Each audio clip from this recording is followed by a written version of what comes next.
Hello students, welcome to law excellence. ఇవాళ మనం December 23వ తేదీకి సంబంధించి హిందూ పేపర్లోని ఇంపార్టెంట్ టాపిక్స్ చూద్దాం. మొదటిది ఇండియా కువైట్ రిలేషన్స్కి సంబంధించి, ఈ రిలేషన్స్ని స్ట్రాటజిక్ పార్ట్నర్షిప్ వైపుగా తీసుకెళ్లడానికి సంబంధించి. రెండవది మంప్స్ వ్యాక్సిన్ని యూనివర్సల్ ఇమ్యునైజేషన్ ప్రోగ్రాంలో ఇంక్లూడ్ చేయాలన్నట్టుగా తమిళనాడు సెంట్రల్ గవర్నమెంట్ అడిగింది, దానికి సంబంధించి. మూడవది గ్లోబల్ వార్మింగ్ ఫైట్కి సంబంధించి, మన ఇండియా గ్లోబల్ వార్మింగ్కి సంబంధించి ఎలా ఫైట్ చేస్తోంది అన్నట్టుగా. నాలుగవది ఇండియా యొక్క అండర్ సీ వార్ఫేర్ పవర్కి సంబంధించి. ఐదవది మన స్పేస్కి సంబంధించి, స్పేడెక్స్ అన్నటువంటిది స్పేస్ డాకింగ్ ఎక్స్పెరిమెంట్ అంటాం, దానికి సంబంధించి. ఆరవది ఫార్మర్ లీడర్ యొక్క కండిషన్ అన్నటువంటిది ఇప్పుడు క్రిటికల్గా ఉంది, ఎవరైతే ఫాస్ట్ అంటూ డెత్లో కూర్చున్నారో అన్నట్టుగా. మరి ఈ నేపథ్యంలో పంజాబ్లో ఇప్పటిదాకా 6 ఫాస్ట్ అంటూ డెత్ ఇన్సిడెంట్స్ అన్నటువంటివి ఇంపార్టెంట్ మనకి తెలియాలి, వాటికి సంబంధించి తెలుసుకుందాం. చివరిగా తన్కా అంకి అన్నటువంటి ప్రొసెషన్కి సంబంధించి ఎక్కడ చేస్తారు అన్నటువంటిది మనకి ఆర్ట్ అండ్ కల్చర్కి సంబంధించి ఇంపార్టెంట్. సో ఇవన్నీ కూడా ఇవాళ మనం తెలుసుకుందాం. ఫస్ట్ ఆర్టికల్ చూడండి, ఇండియా కువైట్ రిలేషన్స్కి సంబంధించి. ఇంటర్నేషనల్ రిలేషన్స్లో భాగంగా దీన్ని చదువుకుంటాం.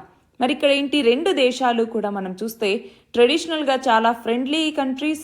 అంతేకాదు ఎప్పటి నుంచో కూడా రెండు దేశాల మధ్య సంబంధాలు కొనసాగుతూ ఉన్నాయి.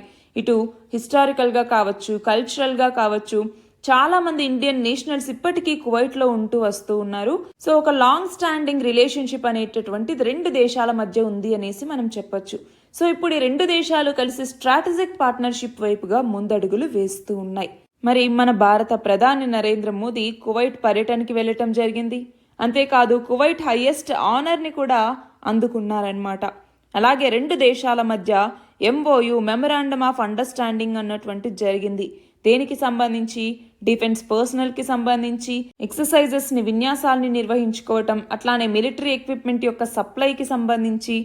ఇది మాత్రమే కాకుండా కల్చరల్ ఎక్స్చేంజ్కి సంబంధించి, స్పోర్ట్స్ కోఆపరేషన్కి సంబంధించి కూడా ఎంఓయు అన్నటువంటిది జరిగిందనమాట.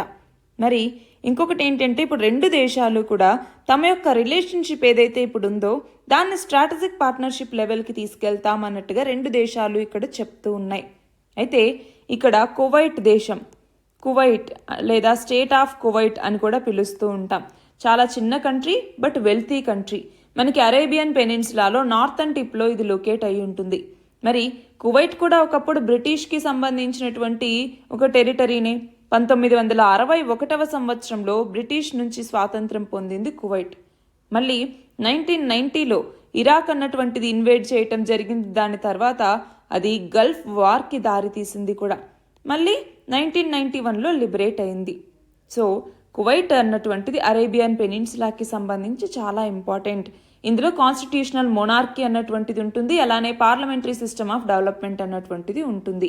మరి ఇక్కడ హెడ్ ఆఫ్ ద స్టేట్ ఎవరైతే ఉంటారో వాళ్ళని ఏమంటాం, ఎమిర్ అనేసి పిలుస్తూ ఉంటాం, లేదా అమీర్ అనేసి పిలుస్తూ ఉంటాము. సో వీళ్ళు హెడ్ ఆఫ్ ద స్టేట్గా ఉంటూ ఉంటారు. సో హెరిడిటరీ మోనార్కీ అన్నటువంటిది ఇక్కడ ఉంటుంది పొలిటికల్ సిస్టమ్కి సంబంధించి. మరి రెండు దేశాల మధ్య డిప్లొమాటిక్ రిలేషన్స్ 1962లో ఫస్ట్ కువైట్ అంబాసిడర్ని ఇండియాకి పంపించడం ద్వారా స్టార్ట్ అయ్యాయి. అంతేకాదు మనం చూస్తే 1962లో మనకి చైనాకి మధ్య వార్ జరిగినప్పుడు one of the first countries మనకి సపోర్ట్ని ఇచ్చినటువంటి దేశాల్లో కువైట్ కూడా ఒకటి.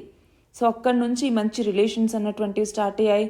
ఇప్పుడు చూస్తే ఎంతోమంది కువైట్కి వెళ్ళి అక్కడ సెటిల్ అయిన వాళ్ళు ఉన్నారు. అక్కడి నుంచి ఇండియాకు వచ్చేటటువంటి రెమిటెన్సెస్ అన్నటువంటివి చాలా ఎక్కువగానే ఉన్నాయి. కువైట్ అన్నటువంటిది చిన్న కంట్రీ అయినా కూడా రిచ్ కంట్రీ. ఎందుకు అంటే అది పెట్రోలియం బేస్డ్ ఎకానమీ మీద ఉంది కాబట్టి. మనం గమనించాలి, టోటల్ వరల్డ్లో 6% ఆఫ్ ఆయిల్ రిజర్వ్స్ అన్నటువంటివి కువైట్లో ఉన్నాయి. క్రూడ్ ఆయిల్ రిజర్వ్స్ ఎక్కువగా ఉన్నాయి, న్యాచురల్ గ్యాస్ రిజర్వ్స్ అక్కడ ఎక్కువగానే ఉన్నాయి. అంతేకాదు అక్కడ స్టేట్ రెవెన్యూలో ఆల్మోస్ట్ 94% ఈ యొక్క ఆయిల్ రెవెన్యూ నుంచే వస్తుంది. అంతేకాదు మన భారతదేశం అన్నటువంటిది కువైట్ నుంచి ఆయిల్ని ఇంపోర్ట్ చేసుకునేటటువంటి వాటిలో ఒకటి. ఎనర్జీ సెక్టార్ అన్నటువంటిది ఇప్పుడు రెండు దేశాల మధ్య ఇంపార్టెంట్ రోల్ని ప్లే చేస్తుంది. అంతేకాదు దాదాపు 1 మిలియన్కి పైగా మన భారతీయ కమ్యూనిటీ అన్నటువంటిది అక్కడ ఉంది. సో మనకి అలా కూడా స్ట్రెంగ్త్ ఉంది అని చెప్పుకోవచ్చు. ఇంజనీర్స్, డాక్టర్స్, సిఏ, అలాగే చార్టర్డ్ అకౌంటెంట్స్, సైంటిస్టులు, సాఫ్ట్వేర్ ప్రొఫెషనల్స్, అంతెందుకు నాన్ స్కిల్డ్ లేబర్ కూడా చాలా మంది కువైట్లో ఉంటున్నటువంటి వాళ్ళు ఉన్నారు. అంతేకాదు ఇప్పుడు రెండు దేశాలు కూడా తన యొక్క రిలేషన్స్ని ముందుకు తీసుకెళ్లడానికి ఆల్రెడీ జాయింట్ వర్కింగ్ గ్రూప్స్ని ఎప్పుడో ఎస్టాబ్లిష్ చేయటం జరిగింది. మరి ఈ విజిట్లో మన భారత ప్రధాని గల్ఫ్ స్పీక్ లేబర్ క్యాంప్ని కూడా విజిట్ చేయటం జరిగింది. అక్కడ మనం చూస్తే ఇండియా నుంచి మోర్ దాన్ 90% అక్కడ ఉన్నటువంటి ఇన్హాబిటెంట్స్ ఇండియా నుంచి ఉన్నటువంటి వాళ్ళు ఉన్నారనమాట. అంతేకాదు ఇప్పుడు రెండు దేశాలకి మధ్య సంబంధాలు అన్నటువంటి మరింత పెంచుకోవటం మనకు అవసరం. ఎందుకు? మిడిల్ ఈస్ట్లో ఉన్నటువంటి అన్ని కంట్రీస్ కూడా మనకు అవసరమే. మ్యాన్ పవర్ కోఆపరేషన్ అవసరం, ఎడ్యుకేషన్ పరంగా, కల్చరల్ రిలేషన్స్ రెండు దేశాల మధ్య బాగున్నాయి, ఎకనామిక్ రిలేషన్స్ అన్నటువంటివి బాగున్నాయి. సో ఒక మల్టీ ఫెసిటెడ్ రిలేషన్షిప్ అన్నటువంటిది ఇప్పుడు రెండు దేశాల మధ్య కూడా మనకి ఉంది. మన నెక్స్ట్ ఆర్టికల్ చూడండి. తమిళనాడు సెంటర్ని అడుగుతోంది ఏమని? మంప్స్ వ్యాక్సిన్ని యూనివర్సల్ ఇమ్యునైజేషన్ ప్రోగ్రాంలో యాడ్ చేయండి అన్నట్టుగా. మరి 150కి పైగా మంప్స్ కేసెస్ అన్నటువంటివి లాస్ట్ మంత్లో తమిళనాడులో రావటం జరిగింది. మరి ఆ నేపథ్యంలోనే ఇలా సెంటర్ని అడిగింది. మరి దీనిని మనం దేని కింద చదువుకుంటాం? సైన్స్ అండ్ టెక్నాలజీ కింద, హెల్త్ అన్నటువంటి టాపిక్ కింద, డిసీజెస్ అనే కాన్సెప్ట్ కింద చదువుకుంటాము. అయితే మొట్టమొదటిగా అసలు మంప్స్ అంటే ఏంటి? మంప్స్ అంటే చూడండి, పెట్రాయిడ్ గ్లాండ్ అనేసి మనకి ఒక సైడ్ ఉంటుంది, నోటి దగ్గర సైడ్. అది కొంతవరకు వాప్ అన్నటువంటిది వస్తుందన్నమాట, పెయిన్ఫుల్గా ఉంటుంది. సో ఇది ఒక అక్యూట్ డిసీజ్, ఎక్కువగా ఇన్ఫాంట్స్, చిల్డ్రన్, యంగ్ అడల్ట్స్లో ఎక్కువగా వస్తూ ఉంటుంది. ఈ మంప్స్ అన్నటువంటిది దేని ద్వారా కలుగుతుంది? Mumps virus. ఇది ఒక పారామిక్సో వైరస్ అన్నమాట. పారామిక్సో వైరస్, దీని ద్వారా మంప్స్ అన్నటువంటిది వస్తుంది. సో హ్యూమన్స్లోనే ఎక్కువగా, ఓన్లీ నోన్ హోస్ట్ వచ్చేసరికి హ్యూమన్సే అనమాట. సో డైరెక్ట్ కాంటాక్ట్ కావచ్చు, ఎయిర్ బార్న్ డ్రాప్లెట్స్ కావచ్చు. సో వీటి ద్వారా ఇన్ఫెక్టెడ్ ఇండివిడ్యువల్స్ నుంచి ఒకళ్ళ నుంచి ఒకళ్ళకి సోకుతుంది. సో ఇది ఒకళ్ళ నుంచి ఒకళ్ళకు సోకే కంటాజియస్ డిసీజ్, ఇది గమనించాలి. మరి ఇంక్యుబేషన్ పీరియడ్ వచ్చేసరికి 2 నుంచి 4 వారాల వరకు ఉంటుంది. మంప్స్ అన్నటువంటిది మనం చూస్తే అంత స్పెసిఫిక్ సిమ్టమ్స్ ఏమి ఉండవన్నమాట.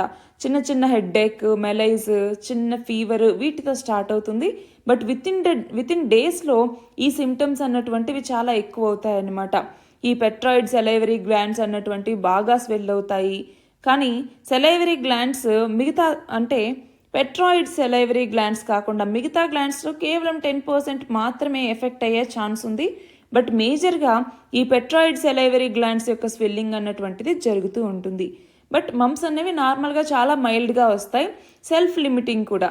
సో చాలా వరకు డిసప్పియర్ అయిపోతాయి. కాకపోతే కొన్నిసార్లు కాంప్లికేషన్స్ వస్తాయన్నమాట. ఎట్లాగా? ఎన్సెఫలైటిస్ అన్నటువంటిది రావటం, డెఫ్నెస్ అన్నటువంటిది రావటం, ఇలాంటి వాటికి దారి తీయచ్చు. అట్లానే ఆర్కైటిస్ అనేసి పిలుస్తూ ఉంటాం. ఆర్కైటిస్ అంటే ఏంటి? మెన్ యొక్క టెస్టిస్లో ఇన్ఫ్లమేషన్ అన్నటువంటిది వస్తుంది. సో ఓన్లీ 20% ఆఫ్ యంగ్ అడల్ట్స్లో మాత్రమే ఈ మంప్స్ అన్నటువంటిది ఇలా డెవలప్ అవుతుంది అనమాట. మరి దీనికి ట్రీట్మెంట్ ఏంటి? స్పెసిఫిక్ ట్రీట్మెంట్ అంటూ ఏమీ లేదు. ప్రివెన్షన్ వచ్చేసరికి ఇమ్యునైజేషన్, అంటే మంప్స్కి అగెనెస్ట్గా ఇమ్యునైజేషన్ అన్నటువంటిది తీసుకోవటం వల్ల ప్రొటెక్ట్ చేసుకోవాలి. సో ఈ ఇమ్యునైజేషన్కి సంబంధించి కనుక మనం చూస్తే ఎంఎంఆర్ వ్యాక్సిన్ అన్నటువంటిది వీళ్ళకి ఇవ్వటం జరుగుతుంది. ఎంఎంఆర్ వ్యాక్సిన్ అంటే ఏంటి? ఎంఎంఆర్ అంటే ఏంటి? మంప్స్, మీజల్స్, రుబెల్లా అనేసి పిలుస్తూ ఉంటాం. వీటి మూడింటికి సంబంధించి ఇచ్చేటటువంటి వ్యాక్సిన్ ఇది. మన నెక్స్ట్ ఆర్టికల్ చూడండి. Global warming fight for India. మనం దీన్ని ఎన్వైరన్మెంట్ అన్నటువంటి సబ్జెక్ట్ కింద చదువుకుంటాము.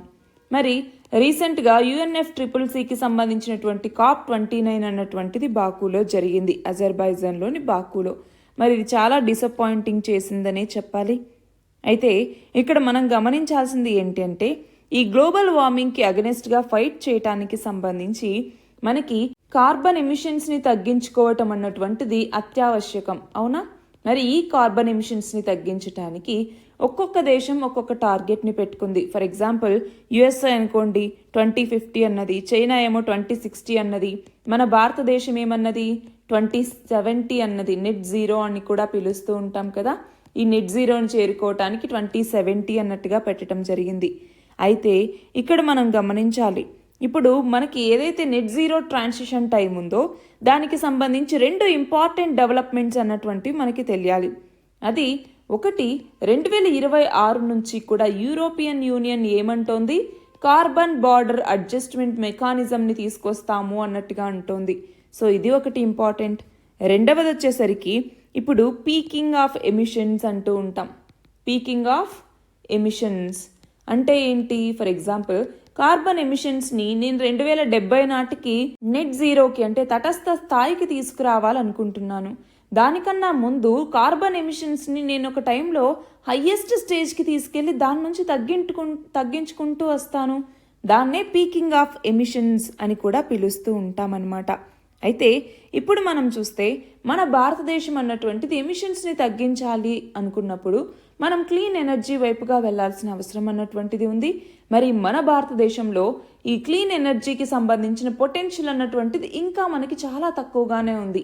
ఇప్పటికీ మనం ఈ ఎనర్జీ ప్రొడక్షన్కి సంబంధించి ఎక్కువగా థర్మల్ విద్యుత్ కేంద్రాల మీదే ఎక్కువగా ఆధారపడి ఉంటూ ఉన్నాము. కానీ మనమేమో క్లైమేట్ చేంజ్కి సంబంధించి నెట్ జీరోని సాధించడానికి చాలా లక్ష్యాలని పెట్టుకోవటం జరిగింది. ఫర్ ఎగ్జాంపుల్ COP26లో గ్లాస్గో సమ్మిట్లో మన భారతదేశం ఇలా నెట్ జీరోకి 2070కి చేరుకుంటానని ప్రామిస్ చేసింది. అంతేకాకుండా పంచామృత అన్నటువంటి ఒక క్లైమేట్ యాక్షన్ ప్లాన్ని తీసుకొచ్చింది.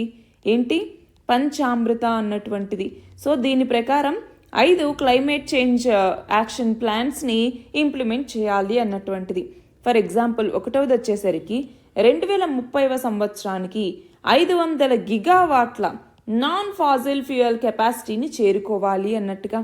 అట్లానే 2030వ సంవత్సరం నాటికి మన యొక్క ఎనర్జీ రిక్వైర్మెంట్స్లో 50% రెన్యూబుల్ ఎనర్జీ నుంచే రావాలి అన్నట్టుగా. అట్లానే మూడవది, ఇప్పుడు ఏదైతే కార్బన్ ఎమిషన్స్ చేస్తూ ఉన్నామో 2030 నాటికి 1 billion tons 1 billion carbon dioxide emissions అన్నటువంటివి తక్కువ అవ్వాలి అన్నటువంటిది. అట్లానే 2005వ సంవత్సరంతో కంపేర్ చేసుకుంటే 2030వ సంవత్సరానికల్లా కార్బన్ ఇంటెన్సిటీని మన యొక్క ఎకానమీలో 45% తీసుకురావాలి అన్నట్టుగా, 45% తగ్గించాలి అన్నట్టుగా. చివరిగా 5వదేమో ఇలా 2070 నాటికి నెట్ జీరోని చేరుకోవాలి అన్నట్టుగా. మరి ఈ లక్ష్యాలన్నింటిలో ఇది ఒక్కటే 2070, మిగతావన్నీ కూడా 2030 సంవత్సరానికి చేరుకునేవే అనమాట. సో దానికి సంబంధించి ఇప్పటిదాకా ఏం చేశామండి? ఒకటి PLI స్కీమ్ అనేసి తీసుకొచ్చాం, ప్రొడక్షన్ లింక్డ్ ఇన్సెంటివ్ స్కీమ్ అని చెప్పేసి. సో దీని ద్వారా గ్రీన్ టెక్నాలజీ వైపుగా డొమెస్టిక్ మ్యానుఫ్యాక్చర్ని ప్రమోట్ చేయటం అన్నటువంటిది లక్ష్యం. పిఎం కుసుమ్ స్కీమ్ అనేసి సోలార్ పవర్ ఇరిగేషన్ పంప్స్ కావచ్చు, వీటికి ఫార్మర్స్కి సంబంధించి సబ్సిడీస్ ఇస్తూ ఉన్నారు. అట్లానే ఈ PLI స్కీమ్ని వివిధ రంగాల్లో తీసుకురావటం ద్వారా ఎనర్జీ సెక్యూరిటీని పెంపొందించుకోవటం, ఇంపోర్ట్ డిపెండెన్సీని తగ్గించుకోవటం, కార్బన్ ఎమిషన్స్ని తగ్గించడం, జాబ్ క్రియేషన్, ఇన్నోవేషన్ ఇలాంటివన్నీ చేయటం లక్ష్యం. అట్లానే మనం చూస్తే గ్రీన్ హైడ్రోజన్ మిషన్ అనేసి తీసుకొచ్చాం. గ్రీన్ హైడ్రోజన్ మిషన్ లేదా నేషనల్ గ్రీన్ హైడ్రోజన్ మిషన్ అని కూడా పిలుస్తూ ఉంటాం. సో దీని ద్వారా గ్రీన్ హైడ్రోజన్ ప్రొడక్షన్కి సంబంధించి, యూసేజ్కి సంబంధించి, ఎక్స్పోర్ట్స్కి సంబంధించి మన భారతదేశాన్ని ఒక గ్లోబల్ హబ్గా తీర్చిదిద్దాలి అనేసి. కానీ ఇప్పటికీ మనం నాసెంట్ స్టేజెస్, ఎర్లీ స్టేజెస్లోనే ఉన్నాం. అట్లానే కార్బన్ క్రెడిట్ అనేసి మార్కెట్స్ని తీసుకురావటం. సో దీని ద్వారా ఏంటి, మనము ఈ కార్బన్ క్రెడిట్ మార్కెట్ని ఇంక్లూజివ్గా తీసుకురావాలన్నటువంటిది లక్ష్యం. సో కార్బన్ రిడక్షన్ ఎఫర్ట్స్ ఏవైతే ఉన్నాయో వాటికి వాలంటరీ పార్టిసిపేషన్ అన్నటువంటిది ఎక్కువ రావాలి, ఓవరాల్ ఎమిషన్స్ మేనేజ్మెంట్ని ఎన్హాన్స్ చేయాలన్నటువంటి లక్ష్యంతోనే కార్బన్ క్రెడిట్ మార్కెట్ అన్నటువంటి దాని మీదుగా ఎఫర్ట్స్ అన్నటువంటివి పెడుతూ ఉన్నారు. అట్లానే ఎలక్ట్రిక్ వెహికల్స్ని మళ్ళీ ఫినాన్షియల్గా వయబుల్గా చేయాలన్నట్టుగా బ్యాటరీ స్వాపింగ్ పాలసీ కావచ్చు, PLI స్కీమ్ అన్నటువంటిది కావచ్చు, ఇవన్నీ చేస్తూ ఉన్నారు. అట్లానే నగర్ వన్ యోజన అని చెప్పేసి నగర వనాలు అంటే అర్బన్ ఫారెస్ట్ని ఎస్టాబ్లిష్ చేయటం ద్వారా కార్బన్ సీక్వెస్ట్రేషన్ అన్నటువంటిది చేస్తూ ఉండటం, రెన్యూబుల్ ఎనర్జీ కెపాసిటీని పెంచుకుంటూ రావటం, ఇవన్నీ కూడా చేస్తూ ఉన్నాం.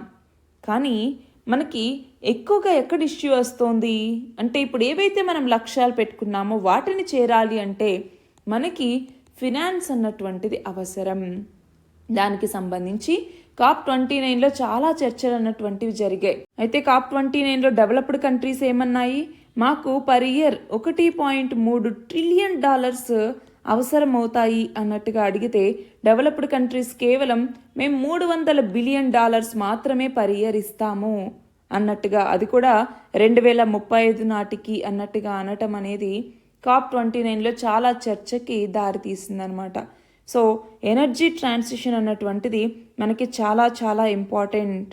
ఎందుకంటే మనకి కార్బన్ బడ్జెట్ని కరెక్ట్గా ఉంచుకోవాలి అంటే, క్లీన్ ఎనర్జీ వైపుగా వెళ్ళాలి అంటే దానికి మనకి ఫినాన్సెస్ అన్నటువంటివి అవసరం, అట్లానే గ్రీన్ గ్రోత్ అన్నటువంటిది అవసరం, ఇన్ఫ్రాస్ట్రక్చర్ పెంచుకోవటం కావచ్చు, అగ్రికల్చరల్ ఎమిషన్స్ని తగ్గించుకోవటం కావచ్చు, లేదా ఇండస్ట్రియల్ ఎమిషన్స్ని తగ్గించుకోవటం, క్యాపిటల్ ఎక్స్పెండిచర్ని పెంచుకోవటం, పాలసీ ఇంప్లిమెంటేషన్ చేయటం, అట్లానే కార్బన్ క్యాప్చర్ టెక్నాలజీస్లో మరింత ఎక్కువగా మనము డిప్లాయ్ చేసుకునేలాగా చూడటం టెక్నాలజీస్ని, కన్జ్యూమరిజంలో చేంజెస్ తీసుకురావటం, పాపులేషన్ గ్రోత్లో ఉన్నటువంటి ఛాలెంజెస్ని అడ్రస్ చేయటం. సో ఇలాంటివన్నీ చేయటం ద్వారా మనం కార్బన్ ఎమిషన్స్ని తగ్గించుకోవచ్చు, మన నెట్ జీరో టార్గెట్ని కూడా మనం చేరుకోవచ్చు. మన నెక్స్ట్ ఆర్టికల్ చూడండి, ఇండియా యొక్క అండర్ సీ వార్ఫేర్ పవర్కి సంబంధించి. దీనిని సైన్స్ అండ్ టెక్నాలజీలో డిఫెన్స్ టెక్నాలజీ అన్నటువంటి టాపిక్ కింద, అట్లానే ఇండిజినైజేషన్ ఆఫ్ టెక్నాలజీ అన్నటువంటి టాపిక్ కింద చదువుకుంటాము. మరి మనం గమనించాలి, 2024కి సంబంధించి మనం చూస్తే ఒకటి గుర్తుపెట్టుకోవాల్సింది ఏంటి, ఆపరేషన్ సంకల్ప్ అన్నటువంటిది. ఏంటి ఆపరేషన్ సంకల్ప్ అన్నటువంటిది? మనం చూస్తే స్ట్రెయిట్ ఆఫ్ హార్ముజ్కి సంబంధించి, అట్లాగే రెడ్ సీకి సంబంధించి అక్కడ మనకి షిప్పింగ్లో పైరసీ లాంటివి జరగకుండా చూసుకోవటం కోసం, సేఫ్టీ మరియు సెక్యూరిటీని ఎన్ష్యూర్ చేయటం కోసం భారతదేశం చేపట్టినటువంటి ఆపరేషనే ఆపరేషన్ సంకల్ప్ అన్నటువంటిది. సో ఇది ఒకటి. రెండవది వచ్చేసరికి ఏంటి, రీసెంట్గా మనం చూస్తే second indigenous nuclear powered ballistic missile సబ్మెరైన్ని లాంచ్ చేయటం జరిగింది. అది ఏంటి, ఐఎన్ఎస్ అరిఘాట్ అన్నటువంటిది. మొదటిదేమో ఐఎన్ఎస్ అరిహంత్, రెండవదేమో ఐఎన్ఎస్ అరిఘాట్, మూడవది వచ్చేసరికి ఐఎన్ఎస్ అరిదమన్. మరి నాలుగవది ఉంది, దానికి జస్ట్ S4 అనేసి పేరు పెట్టడం జరిగింది. సో ఈ యొక్క ఐఎన్ఎస్ అరిఘాట్ అనేటటువంటి SSBN గురించి మనకి ఐడియా రావాలి. సో ఈ SSBN అన్నటువంటిది అరిహంత్తో కంపేర్ చేసుకుంటే సైజులోనూ పెద్దదే, ప్రొపల్షన్లోనూ పెద్దదే అనమాట. అయితే ఇప్పుడు మనకేంటి, ఇలా సబ్మెరైన్ లాంచ్డ్ బాలిస్టిక్ మిసైల్స్ని తీసుకురావటం ద్వారా మన నేవీ యొక్క క్యాపబిలిటీని ఎన్హాన్స్ చేస్తున్నట్టు. అవునా? మనం చూస్తే ఎప్పటి నుంచో ప్రాజెక్ట్ 77 ఏదైతే ఉందో లాంగ్ పెండింగ్, దానికి cabinet committee on security affairs అన్నటువంటిది ఏదైతే ఆ పెండింగ్లో ఉందో దానికి అప్రూవల్ అన్నటువంటిది ఇచ్చింది. దీని ద్వారా ఇప్పుడు 2 SSNs అంటే న్యూక్లియర్ పవర్డ్ అటాక్ సబ్మెరైన్స్ని 40,000 కోట్ల రూపాయలతో తయారు చేయబోతున్నారు. అందులో ఫస్ట్ SSN అన్నటువంటిది 2036-37 కల్లా మనకు చేరుతుంది అనేసి అంచనా అనమాట. మరి ఇందులో మళ్ళీ 90% ఇండిజినస్ కంటెంటే ఉంటుంది. అయితే ఇప్పుడు మనం చూసుకుంటే మనకి నేవీకి సంబంధించి నెంబర్ ఆఫ్ సబ్మెరైన్స్ ఉన్నాయి. దాదాపు 15 కన్వెన్షనల్ డీజిల్ ఎలక్ట్రిక్ సబ్మెరైన్స్ ఉన్నాయి, 2 బ్యాలిస్టిక్ మిసైల్ సబ్మెరైన్స్ ఇప్పుడు ఉన్నాయి SSBNs అన్నటువంటివి. అలాగే మనం చూస్తే ఈ nuclear powered attack submarines SSNs అన్నటువంటివి. సో ఇవన్నీ కూడా మనకి ఈ సబ్మెరైన్స్ క్లాసిఫికేషన్లో ఇవి చాలా చాలా ఇంపార్టెంట్. SSK అంటాం, డీజిల్ ఎలక్ట్రిక్ సబ్మెరైన్స్ అనేసి. 2 SSN nuclear powered attack submarines, 3 SSBN అంటే nuclear powered ballistic missile submarines అనేసి. సో అందులో మనం చూస్తే SSKలో కల్వరీ క్లాస్ సబ్మెరైన్స్ అంటే P75 అంటుంటాం కదా, అవి మనకి ఇంపార్టెంట్. ఇంకా SSNకి సంబంధించి మనం చూస్తే P77 అంటున్నాము, అట్లానే SSBN అంటున్నాం. సో SSBN అన్నటువంటిది మనకి స్ట్రాటజిక్గా అరిహంత్, అట్లానే ఈ యొక్క అరిఘాట్, అరిదమను, S4 ఇవన్నీ. సో ఇవి స్లో మూవింగ్ బాంబర్, అలాగే స్టెల్త్ లాంచ్డ్ ప్లాట్ఫామ్స్ అన్నటువంటివి కూడా ఇందులో పాటు ఉంటాయన్నమాట. మరి మన భారతదేశం చూసుకుంటే 2000వ సంవత్సరం నుంచి 2030 వరకు ఇండియా మోడర్నైజేషన్ ప్లాన్ అనేసి తీసుకొచ్చింది. 1999లోనే క్యాబినెట్ కమిటీ దీనికి అప్రూవల్ ఇచ్చిందనమాట. సో ఏంటి, దీని కింద P75 అని చెప్పేసి, అట్లానే P75I అని చెప్పేసి ఇట్లాంటి ప్రాజెక్ట్స్ని చేపట్టారు. మరి P75 కింద ఏంటి, మొత్తం 3 కల్వరీ క్లాస్ స్కార్పిన్ సబ్మెరైన్స్ని ఇప్పటిదాకా డెలివర్ చేయటం జరిగింది. మొత్తం ఏమో 6 ఇలాంటివి తీసుకురావాలన్నట్టుగా. P-75I అన్నటువంటిది మనం చూస్తే ఇండిజీనస్గా స్ట్రాటజిక్ పార్ట్నర్షిప్ మోడల్లో ఫస్ట్ ఈ సబ్మెరైన్ని తీసుకురావటం జరిగిందనమాట. అయితే ఇక్కడ ఒకటి ఏంటంటే మన నేవీకి చాలా హర్డిల్స్ అన్నటువంటివి ఉన్నాయి. ఎలాంటివి అంటే ఫర్ ఎగ్జాంపుల్ మన భారతదేశంలో అండర్ వాటర్ ఫ్లీట్ అన్నటువంటిది ఇంకా ఎక్కువగా మనం డెవలప్ చేయలేదు. దాంతో చైనాకు వచ్చేసరికి న్యాచురల్గా జాగ్రఫికల్ అడ్వాంటేజెస్ చాలా ఉన్నాయి. వరల్డ్స్ లార్జెస్ట్ నేవీ చైనాకి ఉంది. 350 వార్షిప్స్ అన్నటువంటి ఉన్నాయి. అందులో 50 కన్వెన్షనల్, 10 న్యూక్లియర్ సబ్మెరైన్స్ ఉన్నాయి. అంతేకాకుండా మన ఇండియా వచ్చేసరికి ఇంకా మోడర్నైజేషన్లో డిలే అన్నటువంటిది చూపిస్తోంది. ఇండియన్ నేవీకి కావాల్సినటువంటి ఎసెన్షియల్స్లో ఇంకా షార్ట్ ఫాల్ అన్నటువంటిది ఉంది. అలాగే కొన్ని డీల్స్ చేసుకున్నప్పుడు అవి క్యాన్సిల్ అవుతూ ఉంటాయి. కరప్షన్స్ కావచ్చు, స్కాండల్స్ అన్నటువంటివి జరుగుతుండటం ఇవన్నీ కావచ్చు. అట్లానే మనకి ఈ ఏఐపి సిస్టమ్ అన్నటువంటిది ఒకటి ఉంటుంది. ఏంటి AIP system? Air independent propulsion system అంటూ ఉంటాం. సో సబ్మెరైన్స్ ఎక్కువ కాలం పాటు అండర్ వాటర్లో ఉండాలి అనుకుంటే డిటెక్ట్ అవ్వకుండా దానికి ఈ ఏఐపి సిస్టమ్ అన్నటువంటిది చాలా చాలా ఇంపార్టెంట్. మరి దీనిని డిఆర్డిఓ అన్నటువంటిది డెవలప్ చేస్తూ వస్తుంది. కానీ దీంట్లోనూ కొంచెం స్లోనెస్ అన్నటువంటిది ఉంది. డెవలప్మెంట్లో చాలా స్లో అన్నటువంటిది ఉంది. అట్లానే గవర్నమెంట్ నేవల్ కెపాసిటీని పెంచుకోవాలి అనుకుంటూ ఉన్నా అది టైం కన్జ్యూమింగ్ అవుతుంది, అలాగే క్యాపిటల్ ఇంటెన్సివ్ కూడా అవుతుంది. ఇంకోవైపు ఏమో మన కాంపిటేటర్స్ ఫర్ ఎగ్జాంపుల్ చైనా ఇలాంటి వాటి నుంచి మనకి ఇంకా ఎక్కువగా కాంపిటీషన్ అన్నటువంటిది వస్తుంది. కాబట్టి మన యొక్క డెవలప్మెంటల్ పేస్ ఏదైతే ఉందో ఆ పేస్ని ఇలా స్లోగా కాకుండా ఫాస్ట్ అండ్ చేసుకోవాల్సిన అవసరం అన్నటువంటిది ఉంది. అప్పుడే మనం మన యొక్క సాగర్ విజన్ ఏదైతే ఉందో, సాగర్ అంటే ఏంటి? Security and growth for all in the region అనేసి పిలుస్తూ ఉంటాం. ఈ సాగర్ విజన్ ఏదైతే ఉందో దీన్ని మనం రియలైజ్ అవ్వగలము. అలానే ఓపెన్ మరియు ఇంక్లూజివ్ ఇండో పసిఫిక్ ట్రేడ్ అన్నటువంటిది, ఇండో పసిఫిక్ బార్డర్లో ఓపెన్ మరియు ఇంక్లూజివిటీని తీసుకురావటం అన్నటువంటిది సాధ్యపడుతుంది.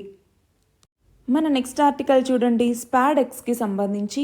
దీనిని మనం సైన్స్ అండ్ టెక్నాలజీలో స్పేస్ టెక్నాలజీ కింద చదువుకుంటాము. మరి స్పాడెక్స్ అంటున్నారు. ఏంటి స్పాడెక్స్ అంటే? స్పేస్ డాకింగ్ ఎక్స్పెరిమెంట్ అని కూడా దీన్ని పిలుస్తూ ఉంటాము. మరి ఇస్రో యొక్క మోస్ట్ సిగ్నిఫికెంట్ స్టెప్స్ అనమాట. ఏంటి? మనకి ఆటోనామస్ డాకింగ్ టెక్నాలజీ అన్నటువంటిది ఉండాలి అన్నట్టుగా ఆ ఉద్దేశంతోనే ఇస్రో స్పాడెక్స్ని లాంచ్ చేయబోతూ ఉంది. మరి ఈ మిషన్లోకి వచ్చేసరికి 2 వెహికల్స్ అన్నటువంటివి ఉంటాయి. ఒకటి వచ్చేసరికి చేజర్ అన్నటువంటిది, రెండవది వచ్చేసరికి టార్గెట్ అన్నటువంటిది. అంటే ఏంటి? స్పేస్లోకి వచ్చేటటువంటి ఏవైతే స్పేస్ క్రాఫ్ట్స్ లాంటివి ఉంటాయో వాటిని కమింగ్ టుగెదర్ అంటాము. ఒకటి చేజర్ అన్నటువంటిది, రెండవది కనెక్టింగ్ అనమాట, స్పేస్కి కనెక్ట్ చేసుకోవటం. సో ఇక్కడ ఏంటి అంటే డాకింగ్ అన్డాకింగ్ అనేసి ఉంటాయి. అదేంటి డాకింగ్ అంటే 2 స్పేస్ క్రాఫ్ట్స్ అన్నటువంటివి ఒక ఆర్బిట్లో కనెక్ట్ చేయటం, వాటిలో క్రిటికల్ ఆపరేషన్స్ అన్నటువంటివి అంటే ఏంటి? స్పేస్ స్టేషన్స్ అసెంబ్లింగ్ కావచ్చు, రీఫ్యూయలింగ్ అన్నటువంటిది కావచ్చు, ఆస్ట్రోనాట్స్ యొక్క ట్రాన్స్ఫర్ అన్నటువంటిది కావచ్చు, కార్గో ట్రాన్స్ఫర్ అన్నటువంటిది కావచ్చు. సో వీటన్నింటినీ చేసుకోవటానికి స్పేస్లో మనకు ఒక ప్లేస్ అన్నటువంటిది ఉంటుంది. దాన్నే డాకింగ్ అనేసి పిలుస్తూ ఉంటాము. మరి ఇప్పుడు కంబైన్డ్ ఈ స్పేస్ క్రాఫ్ట్ అన్నటువంటిది ఇలా చేయటం ద్వారా డాకింగ్ చేసుకునేటప్పుడు ఏంటంటే మనకి స్టెబిలిటీ అన్నటువంటిది ఉంటుంది. అట్లానే స్మూత్ ఆపరేషన్స్ అన్నటువంటివి నెక్స్ట్ మనం ఫ్యూచర్లో చేపట్టడానికి కూడా మనకి వీలుంటుందన్నమాట. అంతేకాదు ఈ స్పాడెక్స్ ఎక్స్పెరిమెంట్ అన్నటువంటిది మనకి చాలా యూనిక్. ఎందుకంటే ఇండిజీనస్గా కాస్ట్ ఎఫెక్టివ్ డాకింగ్ టెక్నాలజీని మనం డెవలప్ చేయబోతున్నాం కాబట్టి. సో 2 స్పేస్ క్రాఫ్ట్స్కి సంబంధించి డాకింగ్ని ఆటోనామస్గా ఆర్బిట్లో చేపట్టడం కోసం ఈ ఎక్స్పెరిమెంట్. సో ఇందులో ప్రెసిషన్ ఎలా ఉంది, నావిగేషన్కి సంబంధించి కంట్రోల్ క్యాపబిలిటీస్ ఎలా ఉన్నాయి, ఫ్యూచర్ మిషన్స్కి ఇది ఎంత క్రూషియల్గా ఉండబోతోంది, వీటన్నింటినీ డెమాన్స్ట్రేట్ చేసేటటువంటిదే ఈ యొక్క స్పాడెక్స్ అన్నటువంటిది. మన నెక్స్ట్ ఆర్టికల్ చూడండి, ఫార్మర్ లీడర్ యొక్క ఫాస్ట్ అన్ టు డెత్కి సంబంధించి. మరి ఇక్కడ మనం గమనిస్తే అగ్రికల్చర్ ఎకానమీ కింద, అగ్రికల్చర్ కింద దీనిని మనం చదువుకుంటాము. మరి ఫార్మర్ లీడర్ అయినటువంటి దల్లేవాల్ ఈయన ఏం చేస్తూ ఉన్నారు? ఫాస్ట్ అన్ టు డెత్కి కూర్చోవటం జరిగిందనమాట. పంజాబ్కి మరియు హర్యానాకి మధ్య ఉన్నటువంటి కనౌరీ అన్నటువంటి ప్లేస్లో ఆ బార్డర్లో ఫాస్ట్ అన్ టు డెత్ చేస్తూ ఉన్నారు. మరి ఈ నేపథ్యంలో 27వ రోజుకి ఇది చేరుకుంది. ఈయన యొక్క హెల్త్ కండిషన్ అన్నటువంటిది కూడా చాలా క్రిటికల్గా ఉంది. మరి మనం చూస్తే నవంబర్ 26వ తేదీ నుంచి ఈయన ఫాస్ట్ అంటూ డెత్కి కూర్చోవటం జరిగిందనమాట. మరి దేనికోసం అంటే, ఒకటి, ఇప్పుడు ఫార్మర్స్ ఎవరైతే అజిటేషన్స్ చేస్తూ ఉన్నారో ఆ ఫార్మర్స్ యొక్క డిమాండ్స్ని తీర్చాలి అన్నట్టుగా ఒకటి. రెండవది వచ్చేసరికి ఎంఎస్పి మినిమం సపోర్ట్ ప్రైస్కి లీగాలిటీ అన్నటువంటిది ఇవ్వాలి అన్నటువంటిది. ఈ రెండు డిమాండ్స్ మీద కూడా ఆయన ఫాస్ట్ అంటూ డెత్కి కూర్చోవటం జరిగింది. మరి ఈ కంటెక్స్ట్లో మనం ఇంకొకటి గమనించాలి. అది ఏంటి అంటే, పంజాబ్లో భగత్ సింగ్ నుంచి ఇప్పుడు దల్లేవాల్ వరకు కూడా దాదాపు 6 ఫేమస్ హంగర్ స్ట్రైక్స్ అన్నటువంటివి మనకి తెలియాలి. మరి మనం గమనిస్తే జగ్జీత్ సింగ్ దల్లేవాల్ ఈయన ఇప్పుడు 27వ రోజుకు చేరింది. మరి కార్డియాక్ అరెస్ట్ రావటం, మల్టీ ఆర్గాన్ ఫెయిల్యూర్ అన్నటువంటిది సంభవించటం, ఇలాంటి చాలా పొటెన్షియల్ కండిషన్స్ అన్నటువంటివి ఇక్కడ ఉన్నాయి. అయితే మొదటగా మనం చూస్తే ఇక్కడ పంజాబ్లో ఈ 6 ఫేమస్ ఇన్స్టాన్సెస్కి సంబంధించి 1929లో ఫస్ట్ భగత్ సింగ్తో మొదలు పెట్టాలి. భగత్ సింగ్ ఏం చేశారు? భగత్ సింగ్ ఫేమస్ హంగర్ స్ట్రైక్ని స్టార్ట్ చేయటం జరిగింది హిస్టరీ ఆఫ్ పంజాబ్లో తొలిసారిగా. మరి మనం చూస్తే లాహోర్ యొక్క మీన్ వాలీ జైల్లో 1929లో ఇది స్టార్ట్ చేశారనమాట. మొత్తం 116 రోజుల హంగర్ స్ట్రైక్ అది. 116 రోజులు. దేనికి అంటే, పొలిటికల్ ప్రిజనర్స్ ఎవరైతే ఉంటారో వాళ్ళ యొక్క ట్రీట్మెంట్ అన్నటువంటిది సరిగ్గా లేదు అన్నట్టుగా దానికి అగెనెస్ట్గా ఈయన ఈ ప్రొటెస్ట్ చేయటం జరిగిందనమాట. దేనికి సంబంధించి? పొలిటికల్ ప్రిజనర్స్కి సంబంధించి. సో మొత్తం ఎన్ని రోజులు? 116 రోజులు అనమాట హంగర్ స్ట్రైక్కి ఈయన వెళ్ళటం జరిగింది. మరి మనం గమనిస్తే తర్వాత ఈ హంగర్ స్ట్రైక్ని వాళ్ళ యొక్క ఫాదర్ వచ్చి రిక్వెస్ట్ చేయటం ద్వారా ఈ హంగర్ స్ట్రైక్ని ఆపారు. బట్ ఈ ప్రిజన్ కండిషన్స్లోనూ పొలిటికల్ ప్రిజనర్స్ ఎవరైతే ఉంటారో వీళ్ళకి సంబంధించి ఎలాంటి పెద్ద చేంజ్ రాలేదు అని చెప్పుకోవాలి దీని రిజల్ట్. రెండవది 1961లో మాస్టర్ తారా సింగ్ ఈయన ఈ స్ట్రైక్కి కూర్చోవటం జరిగింది. మరి ఎందుకు అంటే, పంజాబీ స్పీకింగ్ స్టేట్ని క్రియేట్ చేయాలి అన్నట్టుగా, పంజాబీ మాట్లాడేటటువంటి వాళ్ళతో ఒక స్టేట్ని క్రియేట్ చేయాలి అన్నటువంటి ఉద్దేశంతో ఈయన ఫాస్ట్ అంటూ డెత్ని అమృత్సర్లో ఉండేటటువంటి గోల్డెన్ టెంపుల్లో వెళ్ళటం జరిగిందనమాట. మరి అప్పట్లో ఉన్నటువంటి పండిట్ జవహర్లాల్ నెహ్రూ ఇండియా అన్నటువంటిది సెక్యులర్ కంట్రీ, సో రిలీజియస్ డిస్టింక్షన్ని బేస్ చేసుకుని స్టేట్ని క్రియేట్ చేయటం కుదరదు, ఇన్అప్రాప్రియేట్ ఇది అన్నట్టుగా చెప్పటం జరిగింది. మరి ఈయన ఫాస్ట్ వచ్చేసరికి 48 రోజులు అనమాట. తర్వాత పంజాబ్ అన్నటువంటిది ఎట్టకేలకి బైఫర్కేట్ అయింది, పంజాబ్ మరియు హర్యానాగా. ఎప్పుడు? 1996లో అనమాట. కాకపోతే మనం చూస్తే 1967లోనే ఈయన మరణించారు. నెక్స్ట్ మనం చూస్తే 1966 ఎవరు? సంత్ ఫతే సింగ్. మరి ఈయన ఎందుకు ఫాస్ట్ అంటూ డెత్కి కూర్చున్నారు అండ్ యొక్క డిమాండ్స్ ఏంటి అంటే, చండీగఢ్ని అలాగే మిగతా పంజాబీ సీకింగ్ ఏరియాస్ ఏవైతే ఉంటాయో వాటిని కొత్తగా ఏర్పడినటువంటి పంజాబ్లోకి చేర్చాలి అన్నట్టుగా. అయితే దానికి అప్పటి పిఎం అష్యూరెన్స్ ఇచ్చారనమాట. దాంతో ఈయన తన ఫాస్ట్ని ఎండ్ చేశారు. కానీ ఏం చేంజ్ అవ్వలేదు. చండీగఢ్ అన్నటువంటిది హర్యానాకి పంజాబ్కి జాయింట్ క్యాపిటల్గా ఉండిపోయింది. మరి ఆ తర్వాత 1969లో దర్శన్ సింగ్ లేదా దర్శన్ సింగ్ పెరుమాన్ అని కూడా పిలుస్తూ ఉంటాం. ఈయన ఎందుకు చేపట్టడం జరిగింది ఈ యొక్క ఫాస్ట్ అంటూ డెత్ అన్నటువంటిది? మనం చూస్తే పంజాబీ స్పీకింగ్ ఏరియాస్ ఏవైతే హర్యానాలో ఉన్నాయో వాటిని పంజాబ్కి ట్రాన్స్ఫర్ చేయాలి అన్నటువంటిది ఈయన యొక్క డిమాండ్ అనమాట. మరి ఇతన్ని అరెస్ట్ చేస్తే దాని తర్వాత అమృత్సర్ జైల్లో ఫాస్ట్ అన్నటువంటిది స్టార్ట్ చేయటం జరిగింది. తర్వాత హాస్పిటలైజ్ అయ్యారు, ట్రీట్మెంట్కి రిఫ్యూజ్ చేయటం జరిగింది. దాంతో తన 74th డే ఆఫ్ హంగర్ స్ట్రైక్లో ఈయన మరణించటం జరిగిందనమాట. సో అది మరి అతని యొక్క సపోర్ట్ తర్వాత ఏంటి? దాని తర్వాత పంజాబ్ పాలిటిక్స్లో చేంజెస్ తీసుకురావటం కూడా అవ్వలేదు అంతగా. మరి ఐదవది వచ్చేసరికి 2015 నుంచి 2023 మధ్య సూరత్ సింగ్ కల్సా మీలో చాలామంది వినే ఉంటారు. సూరత్ సింగ్ కల్సా ఈయన ఏంటి, పంజాబ్ హిస్టరీలోనే లాంగెస్ట్ ఫాస్ట్ అన్నటువంటిది ఈయనదే. మరి 82 ఏజ్లో ఈయన స్టార్ట్ చేశారనమాట. ఈ టైంలో మనం చూస్తే నాసల్ ట్యూబ్ ద్వారా మనకి మణిపూర్లో ఉన్నటువంటి ఇరోమ్ షర్మిల ఎలా అయితే ఈ ఫాస్ట్ అండ్ టు డెత్ అన్నటువంటి చేశారో సేమ్ అలాగే. మరి ఈయన ఫాస్ట్ ఎందుకు అంటే, పంజాబ్ జైల్స్లో ఎవరైతే పొలిటికల్ ప్రిజనర్స్ ఉన్నారో వాళ్ళని రిలీజ్ చేయాలి అన్నట్టుగా ఈయన ఫాస్టింగ్ కూర్చోవటం జరిగింది. మరి మనం చూస్తే సిక్ ప్రిజనర్ అయినటువంటి జగ్తార్ సింగ్ హర్వారా ఇలాంటి వాళ్ళని బయటికి తీసుకురావాలి అన్నట్టుగా. మరి ఈ ఫాస్ట్ అన్నటువంటిది కూడా ఎప్పుడు ఆయన యొక్క 19th బర్త్డే రోజే ఎండ్ అయిపోయిందనమాట.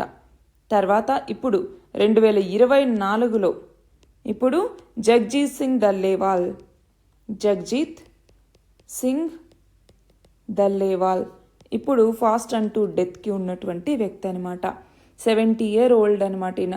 అంతేకాదు ప్రోస్టేట్ క్యాన్సర్ పేషెంట్ కూడా. ఫాస్ట్ అండ్ టు డెత్కి కూర్చోవటం జరిగింది. అయితే ఇతను సంయుక్త కిసాన్ మోర్చాకి కోఆర్డినేటర్గా కూడా ఉన్నారు. సంయుక్త కిసాన్ మోర్చా అన్నటువంటిది దాదాపు 100 ఫార్మర్స్ యూనియన్స్ యొక్క ఫోరం అనమాట. ఇది ఫార్మర్స్ యూనియన్ యొక్క ఫోరం అనమాట ఇది. మరి ఈయన యొక్క 6th హంగర్ స్ట్రైక్ ఇప్పటిదాకా. అంతేకాదు ఇప్పటిదాకా ఈ 27th డే అన్నటువంటిది లాంగెస్ట్ కూడా. మరి కేవలం వాటర్ మాత్రమే తాగుతూ 27వ రోజుకి ఫాస్ట్ అన్నటువంటిది ఇప్పుడు చేరుకుంది. ఇవాళ మన లాస్ట్ ఆర్టికల్ చూడండి, తన్కా అంకీ ప్రొసెషన్కి సంబంధించి. మరి మనం ఆర్ట్ అండ్ కల్చర్ కింద దీన్ని చదువుకుంటాము. అడగచ్చు మనకి ఎగ్జామ్లో, తన్కా అంకీ ప్రొసెషన్ అన్నటువంటిది ఏ రాష్ట్రంలో జరుగుతుంది, ఏ దేవునికి సంబంధించింది అన్నట్టుగా కూడా. మరి శబరిమలలో అయ్యప్ప మండల పూజకి 4 రోజుల ముందు తన్కా అంకీ అనే ఊరేగింపు యాత్ర అనేటటువంటిది జరుగుతుందన్నమాట. మరి ఈ తన్కా అంకీ అన్నటువంటి దాన్ని దేవస్వామి ప్రతినిధులు లాంఛనంగా స్వీకరించి స్వామివారి టెంపుల్కి తీసుకొస్తారనమాట.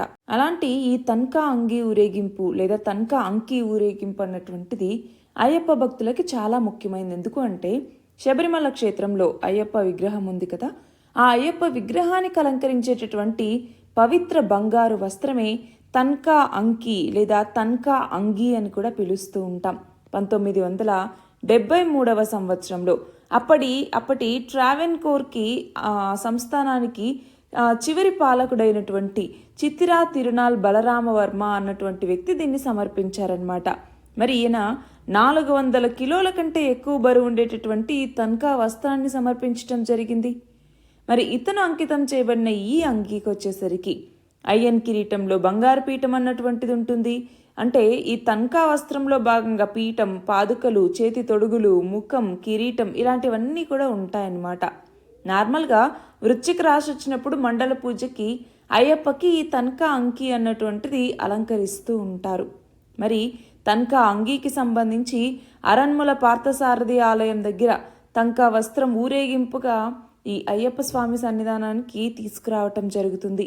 మరి ఇందులో భాగంగా మనం చూస్తే 18వ పెట్టు, గర్భగుడి, అలాగే ధ్వజస్తంభం, ఇలా శబరిమల ఆలయం మాదిరిగానే రథంలో తన్కా అంగీని పెట్టి దాన్ని తీసుకురావటం జరుగుతుందనమాట. సో గుర్తుంచుకోవాలి, తన్కా అంకీ ప్రొసెషన్ అన్నటువంటిది అరన్మలలో ఉన్నటువంటి శ్రీ పార్థసారథి టెంపుల్ నుంచి మొదలవుతుంది. అక్కడి నుంచి అయ్యప్ప దేవస్థానానికి చేరుకుంటుంది. మళ్ళీ మండల పూజ అయిపోయిన తర్వాత మళ్ళీ ఈ తన్కా అంగీ వస్త్రాన్ని అరన్మల పార్థసారథి ఆలయానికి తీసుకెళ్ళి అక్కడ ఉన్నటువంటి స్ట్రాంగ్ రూమ్లో ఉంచేస్తారనమాట. సో ఇవి ఇవాల్టి మన important topics. All the very best and thank you very much.